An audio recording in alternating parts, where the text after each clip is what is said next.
Hi friends, ఎలా ఉన్నారు? Welcome to Raghavendra winner YouTube channel. ఈరోజు మనం అంగన్వాడీ టీచర్స్ అండ్ హెల్పర్స్కి సంబంధించి నోటిఫికేషన్ అనేది రిలీజ్ అయ్యి ఉంది. సో దానికి సంబంధించిన కంప్లీట్ డీటెయిల్స్ మనం మాట్లాడుకుందాం. వన్స్ ఈ వీడియో చూశాక మీకు ఇంకో వీడియో చూడాల్సినటువంటి అవసరం అనేది దాదాపుగా ఉండదు.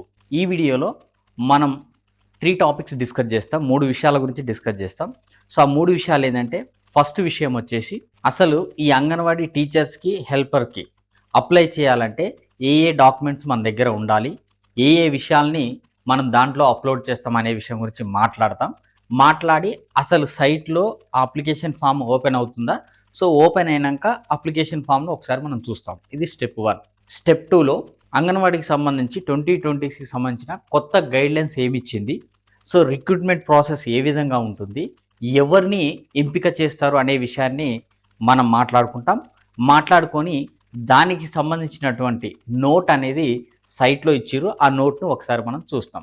నెక్స్ట్ థర్డ్ స్టెప్లో మన జిల్లాలో ఎన్ని వేకెన్సీస్ ఉన్నాయి, మన మండలంలో ఎన్ని వేకెన్సీస్ ఉన్నాయి, మన ఊర్లో అసలు వేకెన్సీస్ ఉన్నాయా లేవో, వేకెన్సీస్ ఉంటే ఏ క్యాస్ట్కి రిజర్వేషన్ ఉన్నదనే విషయం థర్డ్ స్టెప్లో మనం మాట్లాడుకుంటాం. సో ఈ 3 విషయాల గురించి తెలుసుకున్నాక ఫర్దర్గా మీకు ఇందులో తెలుసుకోవాల్సినటువంటి విషయం ఏమీ ఉండదు. వీడియో కొంచెం లెంతీ అయినా కానీ కంప్లీట్ ఇన్ఫర్మేషన్ మీకు ఇచ్చే ప్రయత్నం చేస్తాను. మీకు మీ జిల్లాకు సంబంధించిన కానీ, మీ ఊరికి సంబంధించిన కానీ ఏ ఇన్ఫర్మేషన్ కావాలన్నా కానీ కింద కామెంట్ బాక్స్లో చెప్పండి. డెఫినెట్గా మీ యొక్క కామెంట్స్కి రిప్లై ఇచ్చే ప్రయత్నం అనేది చేస్తాను. మనం చెప్పుకున్నట్టు స్టెప్ 1లో అంగన్వాడీ టీచర్ హెల్పర్కి ఎలా అప్లై చేయాలి, సో ఎలా అప్లై చేయాలి అనే దాని విషయం గురించి మాట్లాడతాం. అదేవిధంగా ఏ డాక్యుమెంట్స్ మనకు అవసరం, డాక్యుమెంట్స్ అప్లోడ్ ఎలా చేయాలి, సో ముఖ్యమైన సూచనలు ఏంటి, ఎలా అప్లై చేయాలి, ఏ వివరాలు మనం అందులో అప్లై చేయాలి, ఏ సర్టిఫికేట్స్ అవసరం, డాక్యుమెంట్స్ అప్లోడ్ ఎలా, సో ఇవన్నీ కూడా మనం స్టెప్ 1లో డిస్కస్ చేస్తాం. సో దీనిలో భాగంగా ఫస్ట్ మీరు గూగుల్ క్రోమ్లో తెలంగాణ టీజీ అని టైప్ చేసి, so women development child welfare, so TG WDCW అని మీరు గూగుల్లో టైప్ చేస్తే మీకు ఫస్ట్ ఒక సైట్ అనేది చూపిస్తుంది. సో ఆ సైట్ మీద మీరు క్లిక్ చేయండి. సో క్లిక్ చేశాక మీరు ఏం చేస్తారంటే, అందులో మీరు ఏ పోస్టుకి అప్లై చేస్తున్నారు అనే విషయాన్ని మీరు తెలుసుకొని, సో టీచర్కి అప్లై చేసే టీచర్కి, అదేవిధంగా హెల్పర్కి అప్లై చేసే హెల్పర్కి, సో దాన్ని సెలెక్ట్ చేసినాక మీరు జిల్లా అనే ఆప్షన్ ఎంచుకుంటారు. సో దాని తర్వాత మీ యొక్క ప్రాజెక్ట్ అంటే MPDO, సో మీది ఏ మండల పరిధిలోకి వస్తుంది అనేది ఎంచుకుంటారు. దాని తర్వాత మీ యొక్క అంగన్వాడీ కేంద్రాన్ని మీరు అక్కడ సెలెక్ట్ చేసుకుంటారు. నెక్స్ట్ స్టెప్లో మీ యొక్క పూర్తి పేరు, మీ తండ్రి పేరు, అదేవిధంగా మీ భర్త పేరు, అంటే మ్యారేజ్ అయిన వాళ్ళైతే భర్త పేరు, మ్యారేజ్ కాని వాళ్ళైతే, సో మ్యారేజ్ కాకపోతే వాళ్ళ భర్త ఉండడు కాబట్టి సో వాళ్ళ భర్తని మెన్షన్ చేయాల్సినటువంటి అవసరం లేదు.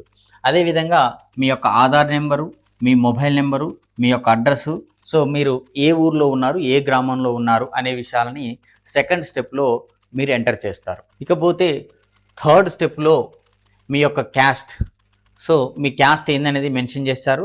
మీరు కనుక మైనారిటీ అయితే ఎస్ అని, లేకపోతే నో అనే ఆప్షన్ని మీరు ఇందులో క్లిక్ చేయాల్సి ఉంటుంది. నెక్స్ట్ ఫోర్త్ స్టెప్లో మీకు SSCలో, అంటే ఓపెన్లో SSC రాసినా పర్వాలేదు, రెగ్యులర్ SSC అయినా పర్వాలేదు, ఓపెన్ GP అయినా పర్వాలేదు, రెగ్యులర్ GP అయినా పర్వాలేదు, అక్కడ మీకు వచ్చిన మార్కుల్ని లేకపోతే మీకు వచ్చినటువంటి GPA పాయింట్స్ని మీరు ఎంటర్ చేస్తారు. మీరు ఏ ఇయర్ అయితే పాస్ అయ్యారో ఆ ఇయర్, పాస్ అయిన ఇయర్ ఎంటర్ చేయాలి. అదేవిధంగా పుట్టిన తేదీని మీ 10th క్లాస్ సర్టిఫికేట్స్లో ఏ విధంగా అయితే ఉందో ఆ విధంగానే చేయాలి. అది చేయగానే పక్కన ఏజ్ అనేది ఆటోమేటిక్గా జనరేట్ అవుతుంది. ఏజ్ అనేది మీరు సపరేట్గా ఎంటర్ చేయాల్సిన అవసరం లేదు, ఇది ఎంటర్ చేస్తే సరిపోద్ది. సో చాలామందికి వచ్చేటటువంటి డౌట్ ఏంటంటే, క్వాలిఫికేషన్ ఏందనేది చాలామందికి ఉన్న డౌటు.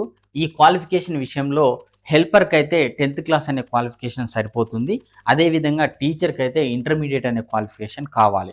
మీరు టీచర్ అనే ఆప్షన్ని ఎంచుకోగానే ఇక్కడ ఆటోమేటిక్గా ఇంటర్మీడియట్ అనే ఆప్షన్, ఎస్ అనే ఆప్షన్ ఉంటుంది. ఇక్కడ నో అనే ఆప్షన్ ఉండదు, ఎందుకంటే మీరు ఇంటర్మీడియట్ అనేది పాస్ కావాలి కాబట్టి. సో ఇంటర్మీడియట్ పూర్తి చేశారా లేదా అనేది మెన్షన్ చేయాలి. అదేవిధంగా ఓపెన్ ఇంటర్ అయితే ఓపెన్ ఇంటర్, రెగ్యులర్ ఇంటర్ అయితే రెగ్యులర్ ఇంటర్, అంటే మీరు ఓపెన్లో చేసినా పర్వాలేదు, రెగ్యులర్గా చేసినా పర్వాలేదు, ఇంటర్మీడియట్ సర్టిఫికేట్ మీ దగ్గర ఉంటే సరిపోతుంది. అదేవిధంగా ఇంటరు ఏ సంవత్సరంలో పాస్ అయ్యారు, సో ఎన్ని మార్కులు అనే విషయాన్ని కూడా ఇక్కడ మనం మెన్షన్ చేయాల్సి ఉంటుంది. నెక్స్ట్ స్టెప్లో మన యొక్క నివాస ధృవీకరణ పత్రము అంటే రెసిడెన్స్ సర్టిఫికేట్ అనేది అప్లోడ్ చేయాలి. అదేవిధంగా క్యాస్ట్ సర్టిఫికేట్ అనేది అప్లోడ్ చేయాలి. 10th క్లాస్ మ్యాండేటరీ కాబట్టి 10th క్లాస్ సర్టిఫికేట్ కూడా అప్లోడ్ చేయాలి. ఇంటర్మీడియట్ సర్టిఫికేట్ అప్లోడ్ చేయాలి. అదేవిధంగా ఇంకా మీకు ఏమైనా ఎడిషనల్ క్వాలిఫికేషన్స్ ఉంటే అవి మీరు ఎస్ఐ అనే ఆప్షన్ ఇస్తే వాటిని కూడా అప్లోడ్ చేయాలి. మీకు ఎడిషనల్ క్వాలిఫికేషన్స్ ఉంటే సో వాటిని ఎస్ అని చేయండి. ఆ సర్టిఫికేట్స్ కూడా అప్లోడ్ చేయండి. వీటితో పాటు స్పెషల్ కొన్ని కేటగిరీస్ ఉంటాయి. సో ఈ వితంతు అనేది ఉంటుంది కదా, సో వితంతువులు ఎవరైనా ఉంటే సో వాళ్ళ సర్టిఫికేట్స్ అప్లోడ్ చేయాలి. వితంతు అనే ఆప్షన్ ఎంచుకోవాలి. సో అనాథలు అంటే బిఫోర్ మ్యారేజ్ కంటే ముందు అనాథలు అయిన వాళ్ళు ఎవరైనా ఉంటే, మ్యారేజ్ అయితే వాళ్ళ అనాథలు కారు కాబట్టి బిఫోర్ మ్యారేజ్ ఎవరైనా అనాథలు కనుకుంటే సో వాళ్ళు దానికి సంబంధించిన సర్టిఫికేట్ అనేది అప్లోడ్ చేయాలి. అదేవిధంగా దివ్యాంగులు ఉంటే వాళ్ళ సర్టిఫికేట్ని, మాజీ సైనికులు ఎవరైనా ఉంటే వాళ్ళ యొక్క సర్టిఫికేట్స్ని, క్రీడలకు సంబంధించిన వాళ్ళు ఉంటారు కదా, సో దానికి సంబంధించిన సర్టిఫికేట్స్, అదేవిధంగా ఈడబ్ల్యూఎస్ ఎవరైనా వర్తిస్తే మాత్రం ఈడబ్ల్యూఎస్ సర్టిఫికేట్స్ అనేది అప్లోడ్ చేయాలి. ఇవన్నీ కూడా స్పెషల్ కేటగిరీ అనమాట. సో ఇవి ఎక్స్ట్రా, ఇవి ఉంటే మాత్రం అప్లోడ్ చేయండి, లేకపోతే అవసరం లేదు. అప్లై చేసేటప్పుడు చాలా కేర్ఫుల్గా చేయండి. 10th క్లాస్ మెమోలో ఏది ఉంటే ఎలా ఉంటే మక్కి అలానే అప్లోడ్ చేయండి. ఏ విధమైన మిస్టేక్స్ అనేవి అప్లోడ్ చేయకండి. సో అదేవిధంగా ఫైల్ సైజ్, మీరు ఏ ఫైల్ అయితే అప్లోడ్ చేస్తున్నారో, ఇప్పుడు మనం చెప్పాం కదా డాక్యుమెంట్స్ 10th, ఇంటర్, ఇంకా సర్టిఫికేట్స్ అండ్ క్యాస్ట్ ఇవన్నీ అన్నాం కదా, ప్రతి ఫైల్ కూడా 100 KB లోపు ఉండే విధంగా చూసుకోండి. 100 KB లోపు ఉంటేనే అప్లోడ్ అవుతుంది, లేకపోతే అప్లోడ్ అవ్వదు. ఆ డాక్యుమెంట్స్ ఫస్ట్ మీరు బిలో 100 KB చేసి పెట్టుకోండి. సో మొత్తం దరఖాస్తు మొత్తం కూడా మీరు అప్లోడ్ చేయడానికంటే ముందు మొత్తం ఫిల్ చేశాక మీకు ప్రివ్యూ అనే ఆప్షన్ని చూపిస్తుంది. సో ఒకసారి మీరు చూసుకోండి, మీరు చేసింది కరెక్టా కాదని ప్రివ్యూ ఆప్షన్ చూపిస్తుంది. మొత్తం అప్లోడ్ చేశాక సబ్మిట్ కొట్టకుండా ప్రివ్యూ అనే ఆప్షన్ని కొట్టి ఒకసారి మొత్తం మళ్ళీ ఒకసారి చెక్ చేసుకొని ఆ తర్వాత మాత్రమే సబ్మిట్ కొట్టండి. సో ఒక్కసారి ఈ విషయాలను వెబ్సైట్లో ఏ విధంగా అప్లోడ్ చేయాలి, ఏ విధంగా చేయాలనేది ఒక్కసారి మనం చూద్దాం. సో ఫస్ట్గా మీ యొక్క గూగుల్ బ్రౌజర్ని ఓపెన్ చేసి Telangana TG women development WD child welfare CW, so TG WD CW అని టైప్ చేసి మీరు ఎంటర్ చేస్తే ఫస్ట్ మీకు వచ్చేది అదే వస్తుంది. So wdcw.tg.nic.in. మళ్ళీ ఒకసారి ఇక్కడ రాస్తాను. So wdcw.tg.nic.in. సో మీరు డైరెక్ట్ దీన్ని క్లిక్ చేసినా పర్వాలేదు, లేకపోతే WDCW.TG అని టైప్ చేసినా కానీ మీకు ఫస్ట్ ఇదే వస్తుంది. మీరు వచ్చాక దీని మీద క్లిక్ చేయండి. ఇది department of women and child వెల్ఫేర్కి సంబంధించినటువంటి మెయిన్ సైట్ ఇది. సో ఇందులో AWH అంటే టీచర్ అండ్ హెల్పర్కి సంబంధించినటువంటి దాని మీద క్లిక్ చేయండి. సో క్లిక్ చేశాక దీన్ని ఇలా స్క్రోల్ చేస్తే click here to fill your application form ఉంది కదా, దీని మీద క్లిక్ చేయండి. సో క్లిక్ చేశాక ఇక్కడ మీకు అప్లికేషన్ ఫామ్ అనేది వస్తుంది. ఇక్కడ ఉంది కదా పోస్ట్ అప్లయింగ్ దగ్గర అంగన్వాడీ టీచర్, అంగన్వాడీ హెల్పర్ అని వస్తుంది. మీరు టీచర్కి చేయాలంటే టీచర్ మీద క్లిక్ చేయండి, లేదా హెల్పర్కి చేయాలంటే హెల్పర్కి చేయండి. ఇప్పుడు సపోజ్ టీచర్ మీద క్లిక్ చేసింది అనుకోండి. సెలెక్ట్ డిస్ట్రిక్ట్, సో ఏ డిస్ట్రిక్ట్లో మీరు అప్లై చేస్తున్నారు, ఎక్కడ మీది లోకలు అనే దాన్ని బట్టి మీరు అప్లై చేసుకోండి. ఇప్పుడు నేను మహబూబ్నగర్ మీద క్లిక్ చేశాను. సో ప్రాజెక్ట్ ఇక్కడ మహబూబ్నగర్లో దేని కిందికి వస్తుంది మీరు సెలెక్ట్ చేసేది అనేది దేవరకద్రక, జడ్చర్లన, మహబూబ్నగర్ రూరల్, అర్బనా అనే దాన్ని బట్టి మీరు అప్లై చేసుకోండి. సో ఇక్కడ అంగన్వాడీ సెంటర్, మీ యొక్క సెంటర్, ఈ మహబూబ్నగర్లో మీ సెంటర్ అనేది ఎక్కడ ఉంది, భవానీ తండా, సో ఓకేనా, గాజులపేట్. సో సపోజ్ గాజులపేట అనుకోండి. గాజులపేట క్లిక్ చేశాక ఇక్కడ అప్లికెంట్ నేమ్, మీ యొక్క పూర్తి పేరు రాయండి, మీ ఫాదర్ పేరు 10th క్లాస్ సర్టిఫికేట్లో ఏ విధంగా ఉంటే అలా రాయండి, మీ యొక్క హస్బెండ్ పేరు, Aadhaar number, mobile number, address, so village, ఇవన్నీ టైప్ చేశాక ఇక్కడ ఉంది కదా, సో రిజర్వేషన్, ఈ రిజర్వేషన్ మీద క్లిక్ చేయగానే ఈడబ్ల్యూఎస్ అంటే ఇక్కడ మహబూబ్నగర్ రూరల్లో ఈ గాజులపేట 3 అనే ఏరియాలో, అంటే గాజులపేట 3 అనేటటువంటి అంగన్వాడీ సెంటర్లో ఎవరికి ఉంది టీచర్ పోస్ట్ అంటే ఓన్లీ ఈడబ్ల్యూఎస్కు మాత్రమే ఉన్నది. అందుకనే ఇక్కడ BCA కానీ, BCB కానీ, SC కానీ, ST కానీ, జనరల్ కానీ ఏది లేదు ఇక్కడ. ఎందుకు, ఇక్కడ ఈడబ్ల్యూఎస్కి మాత్రమే ఉంది కాబట్టి ఈడబ్ల్యూఎస్ అనేది ఒక్కటే ఆప్షన్ వచ్చింది. మీకు సంబంధించిన క్యాస్ట్కి సంబంధించిన ఆప్షన్ ఇక్కడ రాలేదు అంటే అక్కడ వేకెన్సీ లేదు అని దాని అర్థం. ఇక్కడ నెక్స్ట్ వచ్చేసి whether minority or no, so minority అయితే ఎస్ అని పెట్టండి, మైనారిటీ కాకపోతే నో అని పెట్టండి. ఇక్కడ ఉంది టైప్ ఆఫ్ రిజల్ట్. మీకు మార్క్స్ రెగ్యులర్ మార్క్స్ అయితేనే మార్క్స్ అని పెట్టండి. కొంతమందికి 600కి ఇంతకుముందు మార్క్స్ వచ్చాయి కదా, మార్క్స్ అయితే మార్క్స్ మీద క్లిక్ చేయండి. సో ఇక్కడ మార్క్స్ ఎంటర్ చేయండి. లేదు జీపీఏ వస్తే జీపీఏ మీద క్లిక్ చేయండి. ఇది ఇది ఇక్కడ టచ్ చేస్తే రాదు, ఎందుకంటే మనం ఇక్కడ జీపీఏ మీద క్లిక్ చేసినాం కాబట్టి ఈ బాక్స్ వస్తుంది, ఇక్కడ జీపీఏ చేయండి. లేదు మీరు ఓపెన్ ఎస్ఎస్సి అయితే ఓపెన్ ఎస్ఎస్సి, ఓపెన్ జీపీఏ అయితే ఓపెన్ జీపీఏ క్లిక్ చేసి మీ యొక్క మార్క్స్ని ఎంటర్ చేయండి. అదేవిధంగా ఇయర్ ఆఫ్ పాసింగ్, సో మీరు ఎప్పుడు పాస్ అయ్యారనేది ఇక్కడ క్లిక్ చేస్తే మీకు డేట్ వస్తుంది. ఈ క్యాలెండర్ మీద మాత్రమే మీరు ఎంటర్ చేయాల్సి ఉంటుంది. ఏది ఇయర్ ఆఫ్ పాసింగ్, ఇక్కడ ఇయర్ ఆఫ్ పాసింగ్. నెక్స్ట్ వచ్చేసి date of birth. So date of birth suppose ఇక్కడ క్యాలెండర్ మీద మీరు క్లిక్ చేయాలి. నేను 2000 ఇయర్లో డేట్ ఆఫ్ బర్త్ పెట్టిన అనుకోండి, సెట్. సో ఆటోమేటిక్గా ఇక్కడ ఏమవుతుంది, ఏజ్ అనేది డైరెక్ట్గా వస్తుంది. సో అయిపోయాక డూ యూ కంప్లీట్ ఇంటర్మీడియట్, ఇక్కడ ఎస్ఆర్ నో ఆప్షన్ అనేది లేదు. ఎందుకు, డైరెక్ట్ ఎస్ అనే ఆప్షనే ఉంది. ఎందుకు ఎస్ అనే ఆప్షన్ ఉంది అంటే మనం దేనికి అప్లై చేస్తున్నాం, టీచర్కి అప్లై చేస్తున్నాం. టీచర్కి అప్లై చేస్తున్నాం కాబట్టి టీచర్ యొక్క క్వాలిఫికేషన్ అనేది మినిమం ఇంటర్మీడియట్ ఉండాలి కాబట్టి ఎస్ అనే ఆప్షన్ ఉంది. ఒకవేళ మనం హెల్పర్ కనుక చేసి ఉంటే, హెల్పర్ కనుక అప్లై చేసి ఉంటే ఇక్కడ ఎస్ఆర్ నో ఆప్షన్ అనే ఉంటుంది. ఎందుకు, ఇది మ్యాండేటరీ కాదు కాబట్టి. ఒకవేళ మీరు చేసి ఉంటే చేయండి. ఇక్కడ కూడా ఓపెన్ ఇంటర్ చేయొచ్చు, రెగ్యులర్ ఇంటర్ చేయొచ్చు. ఓపెన్ ఇంటర్ అయితే ఓపెన్ ఇంటర్, రెగ్యులర్ ఇంటర్ అయితే regular inter. Year of passing enter చేయండి. మార్క్స్ సెక్యూర్డ్, మీకు ఎన్ని మార్క్స్ వచ్చినాయి అనేది. అదేవిధంగా మీ యొక్క ఇంకా అడిషనల్గా ఏమైనా క్వాలిఫికేషన్ ఉంటే క్వాలిఫికేషన్ అంటే హైయెస్ట్ క్వాలిఫికేషన్ చేయండి. ఒకవేళ మీరు పీజీ చేసిరనుకోండి, డిగ్రీ పెట్టకండి, పీజీనే పెట్టండి. ఒకవేళ డిగ్రీ చేసిరనుకోండి, అప్పుడు డిగ్రీ పెట్టండి. నన్ను అయితే నన్ను పెట్టేసేయండి. సో నెక్స్ట్ స్టెప్లో ఒకవేళ మీరు వీడియో అయితే సెలెక్ట్ ఎస్, వీడియో కాకపోతే నో. ఓకేనా. సో వీడియో అయితే ఎస్ కొట్టాక ఇక్కడ మీరు ఫైల్ అనేది అప్లోడ్ చేయాలి. ఆ ఫైల్ అనేది 10 KBలో ఉండాలి. నెక్స్ట్ వచ్చేసి ఆర్ఫన్ అయితే ఆర్ఫన్, సో డిజేబుల్డ్ అయితే disabled, residence certificates, residence certificate, 10th class certificate and caste certificate of the highest qualification. మీ యొక్క హైయెస్ట్ క్వాలిఫికేషన్ ఇంతకుముందు మనం ఫిల్ చేసాం కదా, హైయెస్ట్ క్వాలిఫికేషన్. అదేవిధంగా మీకు స్పోర్ట్స్కి సంబంధించినటువంటి సర్టిఫికేట్ ఏమైనా ఉంటే స్పోర్ట్స్ సంబంధించిన సర్టిఫికేట్ అనేది అప్లోడ్ చేయాలి. చేశాక ఒకసారి ప్రివ్యూ మీద నొక్కండి. నేనేం అప్లై చేయలేదు కాబట్టి ప్రివ్యూ అనేది రాదు. మీరు ఇవన్నీ అప్లై చేశాక మీకు ప్రివ్యూ అనే ఆప్షన్ వస్తుంది. ప్రివ్యూ అనే ఆప్షన్ వచ్చినాక మొత్తం ఒకసారి ఆ డాక్యుమెంట్ అంతా మీరు గమనించండి. మీరు అసలు ఏం రాసిరు, మీరు రాసింది కరెక్టా కాదా అనేది 1-2 సార్లు చెక్ చేసుకున్నాక మీరు కన్ఫామ్ అనే ఆప్షన్ కొట్టండి. సో కన్ఫామ్ ఆప్షన్ కొట్టినాక మొత్తం కన్ఫామ్ అయినాక ఇక్కడ అప్లికేషన్ స్టేటస్ ఉంది కదా, ఇందాక మనం అప్లికేషన్ ఫామ్ మీద క్లిక్ చేస్తే ఇది వచ్చింది. ఇక్కడ అప్లికేషన్ స్టేటస్ మీద క్లిక్ చేయండి. సో క్లిక్ చేశాక మీరు గిందాక అప్లై చేసినప్పుడు మీరు దేనికైతే అప్లై చేసారు, టీచర్కే కదా అప్లై చేసింది, టీచర్. సో దానితో పాటు మీ యొక్క అప్లికేషన్ ఐడిని ఇక్కడ ఎంటర్ చేయండి.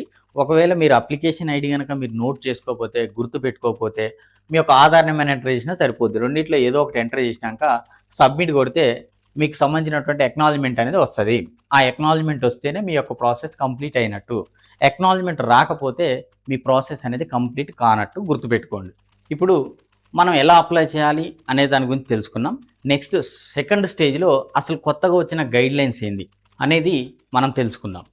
ఈ స్టెప్లో మనం ఏం తెలుసుకుంటామంటే అసలు రిజర్వేషన్ ఉంటేనే ఇస్తారా, అక్కడ రిజర్వేషన్కి సంబంధించిన వ్యక్తి అనేవాడు లేడు, సో పరిస్థితి ఏంది అనేది తీసుకుంటాం. అదేవిధంగా ఈ వీడియోస్, ఈ స్పోర్ట్స్ పర్సన్స్ వీళ్ళంతా ఉన్నారు కదా, సో వీళ్ళకి ఎవరికి ఏ వెయిటేజ్ ఇస్తారు, అసలు ఇంటర్వ్యూ అనేది ఉంటుందా, ఉంటే ఎన్ని మార్కులు, ఆ మార్కుల పరిస్థితి ఏంది, అదేవిధంగా ఈ వితంతులు, అనాథలు, దివ్యాంగులు, సో ఇవన్నీ సర్టిఫికేట్స్ అప్లోడ్ చేస్తున్నారు. దానివల్ల ప్రయోజనాలు ఏంది, రిజర్వేషన్ అనేది తప్పనిసరి ఉంటుందా, జిల్లా కలెక్టర్దే అల్టిమేట్ నిర్ణయమా, ప్రభుత్వ నిబంధనలు ఏంది, సో ఇవన్నీ కూడా మనం ఈ సెకండ్ స్టెప్లో తెలుసుకుందాం. తెలుసుకొని వెబ్సైట్లో దీనికి సంబంధించిన నోట్ ఏముందనేది కూడా మనం చూస్తాం. సో అంగన్వాడీ టీచరే కానీ హెల్పరే కానీ రిజర్వేషన్ అనేది తప్పనిసరిగా ఉండాలి. ఎస్సీ, ఎస్టీ, బీసీ రిజర్వేషన్ ప్రభుత్వ నిబంధనల ప్రకారం అమలు జరుగుతుంది. రిజర్వేషన్ అనేది మస్ట్ అండ్ షుడ్గా ఉండాలి. సో ఈ రిజర్వేషన్ అనేది ప్రతి ఐసిడిఎస్ని ప్రాజెక్ట్ని కొలమానంగా తీసుకొని చేయడం అనేది జరిగింది. సో ఈ రిజర్వ్ పర్సన్ అనేది లేని ప్రమేయంలో ఆ వ్యక్తి అనేవాడు, అంటే ఒక ఎస్సీఏ కానీ, ఎస్టీఏ కానీ, లేకపోతే బీసీ కానీ ఒక రిజర్వేషన్కి ఒక సీటు, ఒక ప్లేసు, ఒక పోస్ట్ అనేది అలాట్ చేసినప్పుడు ఆ ఊర్లో ఆ పర్సన్ లేనప్పుడు, ఆ పర్సన్ వచ్చినప్పుడు మాత్రమే దాన్ని ఫిల్ చేస్తారు. సో చాలా మందికి వచ్చే డౌట్ ఏంటంటే దివ్యాంగులకి ఏ విధంగా ఇస్తారు? అంటే మాట్లాడలేని వాళ్ళు ఉంటారు, లేకపోతే చూడలేని వాళ్ళు ఉంటారు. సో, వాళ్ళకి ఏ విధంగా ఇస్తారు? వాళ్ళు దీన్ని ఏ విధంగా డీల్ చేస్తారని డౌట్ చాలా మందికుంటది. సో, దివ్యాంగుల్లో ఏ ఏ ఏ టైపు, ఏ కోవకు సంబంధించిన వాళ్ళకిస్తారు అంటే, పిల్లలతోటి వాళ్ళు మాట్లాడగలగాలి. సో, వాళ్ళు కమ్యూనికేట్ చేయగలిగితే సరిపోతది. అదే విధంగా పిల్లల సంరక్షణ చేయగలగాలి. అంటే పిల్లలకు మినిమమ్ నీడ్స్, మినిమమ్ పనులనేది వీళ్ళు చేయగలగాలి. సో, అలా చేస్తూ ఈ ఎవరైతే చెవులు వినపడే వాళ్ళు ఉంటారో, సో, వాళ్ళు వినికిడి యంత్రాన్ని పెట్టుకుంటే ఇనపడితే సరిపోద్ది. అంతేగాని అది లేకుండా వినపడాలనే రూల్ అయితే ఏం లేదు. అది పెట్టుకుంటే ఇనపడితే సరిపోతది. కంటి చూపు తక్కువున్నా పర్వాలేదు. కాకపోతే స్వయంగా ఆ పనులనేది చేసుకోగలగాలి. సో, ఒకళ్ళ హెల్ప్ లేకుండా వాళ్ళు పనులనేది చేయగలగాలి. దానితో పాటు ఉద్యోగ బాధ్యతలను సక్రమంగా నిర్వర్తించేటటువంటి సామర్థ్యం అనేది ఉండాలి. సో, ఇలా ఉన్నటువంటి దివ్యాంగులు దీనికి ఎలిజిబిలిటీ ఉన్నది. ఇక్కడ రిజర్వేషన్ పరంగా అర్హులైన అభ్యర్థులు అందుబాటులో లేకపోతే వెంటనే ఇతరులతోటి పోస్ట్ అనేది భర్తీ చెయ్యరు. ఇతరులతోటి ఆ పోస్ట్‌ని భర్తీ చేయరు. మరి ఆ పోస్ట్‌ని ఏం చేస్తారంటే అర్హులైన రిజర్వేషన్ అభ్యర్థులు వచ్చినప్పుడు ఆ పోస్ట్‌ను వారికి కేటాయిస్తారు. అంతేకాని అంటే అర్హులైన అభ్యర్థులు యాడ్నుంచి వస్తారంటే కొత్తగా ఎవరైనా మ్యారేజ్ చేసుకున్నారనుకోండి ఆ క్యాస్ట్‌లో. సో, అట్లా వస్తారు. అట్లా వచ్చినప్పుడు వాళ్ళకి కేటాయిస్తారు గానీ ఎవరు లేరని ఎవరికో ఒకళ్ళకి దాన్ని ఫిల్ చేసేటటువంటి ప్రయత్నం అయితే చెయ్యరు. సో, దీనిలో ఏమైతుందంటే ఇంటర్మీడియేట్ మార్కులు ఉన్నాయి కదా! సో, ఇంటర్మీడియేట్ మార్కులకి 70% వెయిటేజ్ అనేది ఇస్తారు. అంటే ఇంటర్మీడియేట్‌లో నీకు 1000 మార్కులు ఉన్నాయి కదా! ఆ 1000 మార్కుల్ని 70 మార్కులుగా పరిగణించి ఆ 70కి వెయిటేజీకి ఇంటర్మీడియేట్ మార్క్స్‌కి 70% వెయిటేజ్ ఇస్తారు. అదేవిధంగా ఇంటర్వ్యూ అనేది ఉంటుంది. సో, ఇంటర్వ్యూలో నువ్వు మంచిగా పార్టిసిపేట్ చేస్తే, నీ పర్ఫార్మెన్స్ మంచిగా ఉంటే, ఇంటర్వ్యూలో ఉన్నవాళ్ళు నీకు 10 మార్కులు వేయడానికి అవకాశం ఉంటుంది. అంటే అప్ టు 10 దాకా. సో, నీ పర్ఫార్మెన్స్‌ని బట్టి వాళ్ళు మార్కులేస్తారు. అదేవిధంగా వితంతువులకి ఒక 5 మార్క్స్ అనేది అడిషనల్‌గా యాడ్ అవుతాయి. ఏది? వాళ్ళు వితంతు సర్టిఫికేట్ అనేది అప్‌లోడ్ చేస్తే. ఈ అనాథలకి 10 మార్క్స్ అనేది యాడ్ అవుతాయి. వాళ్ళ సర్టిఫికేట్ అనేది యాడ్ చేస్తే. అదేవిధంగా ఈ దివ్యాంగులకు కూడా 5 మార్క్స్ అనేది యాడ్ అవుతాయి. అంటే వీళ్ళకి ఈ మార్క్స్ అనేది బెనిఫిట్ అనమాట. సో, ఓవరాల్‌గా ఇవన్నీ క్యాలిక్యులేట్ చేసినప్పుడు, ఇవన్నీ కలిపినప్పుడు ఎవరికైతే ఎక్కువ మార్క్స్ వస్తాయో వాళ్ళకి ఆ పోస్ట్‌ని అలాట్ చేయడం జరుగుతుంది. సో, ఇంటర్వ్యూలో 10 మార్కులు అనేది చాలా ఎక్కువ కాబట్టి ఇంటర్వ్యూకి కూడా మీరు మంచి ప్రిపరేషన్ అనేది కండి. ప్రిపరేషన్ అయితే ఈ 10 మార్క్స్ అనేది మీకు అడ్వాంటేజ్ అవుతుంది. అయితే ఇంటర్వ్యూ అనేది ఏ ఒక్క వ్యక్తితో చేస్తారంటే ఏ ఒక్క వ్యక్తి చేయడు. ఒక కమిటీని ఫామ్ చేస్తారు. ఆ కమిటీలో ఉన్న మెంబర్స్ అందరూ కలిసి చేస్తారు తప్పించి ఈ 10 మార్కులు అనేది ఒక్క వ్యక్తి చేతిలో పెట్టరు. సో, ఈ నియామకంలో రిజర్వేషన్ అనేది తప్పనిసరిగా ఉండాలి. రిజర్వేషన్ అనేది లేకపోతే అక్కడ పోస్ట్ అనేది ఇవ్వరు.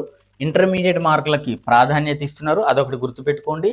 ఇంటర్వ్యూకి ప్రత్యేకంగా 10 మార్కులు అనేది కేటాయించారు.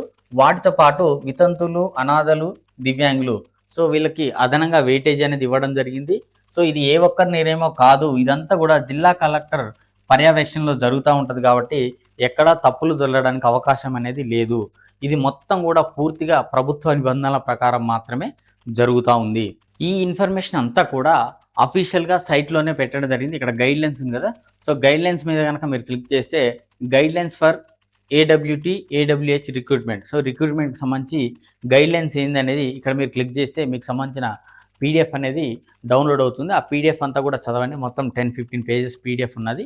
సో, 10, 15 పేజెస్ పీడిఎఫ్ మొత్తాన్ని కూడా కృటించి చిన్నగా చేసి చెప్పడం జరిగింది. ఇంకా మీకేమైనా అదనంగా డౌట్స్ ఉంటే మాత్రం ఆ పీడిఎఫ్‌లో చదవండి. ఒకసారి చూద్దాం ఆ పీడిఎఫ్. ఇక్కడ క్లిక్ చేస్తే మీకు పీడిఎఫ్ అనేది ఓపెన్ అవుతుంది. సో, ఇది దానికి సంబంధించిన పీడిఎఫ్. ఇది మొత్తం 15 పేజెస్ పీడిఎఫ్ ఉంది. సో, ఈ పీడిఎఫ్ సంబంధించిన ఇన్ఫర్మేషన్ అనేది మనం ఇంతసేపు డిస్కస్ చేసినాం. సో, ఇది friends complete information about the anganwadi teacher and anganwadi helper. So, మీ జిల్లాకు సంబంధించినటువంటి ఇన్ఫర్మేషన్ కనుక కావాలి, మీ జిల్లాలో ఎన్ని పోస్టులు ఉన్నాయి, మీ మండలంలో ఎన్ని ఉన్నాయి, మీ ఊర్లో ఎన్ని ఉన్నాయి అనే విషయం మీకు తెలవాలి అంటే కింద కామెంట్ బాక్స్లో కామెంట్ చేయండి. మీ యొక్క డిస్ట్రిక్ట్ పేరు చేయండి. డెఫినెట్గా ఆ జిల్లాకు సంబంధించి ఎన్ని వేకెన్సీస్ ఉన్నాయి, ఎన్ని పోస్టులు ఉన్నాయి, సో లాస్ట్ డేట్ ఎప్పుడు అనే వీడియోని నేను డెఫినెట్గా చేస్తాను. సో, ఈ వీడియోని లైక్ చేయండి, షేర్ చేయండి. ఎంతోమందికి ఈ వీడియో ఉపయోగపడుతుంది. సో, మీరు చాలా వీడియో చూసుంటారు. ఇంత డీటెయిల్గా వివరణ ఏ వీడియోలో ఉండి ఉండదు. సో, కాబట్టి ఎవరికైతే ఈ ఇన్ఫర్మేషన్ అవసరం ఉందో దయచేసి వాళ్ళకి షేర్ చేయండి. Thank you for watching this video. So like చేయండి, షేర్ చేయండి, ఫాలో చేయండి.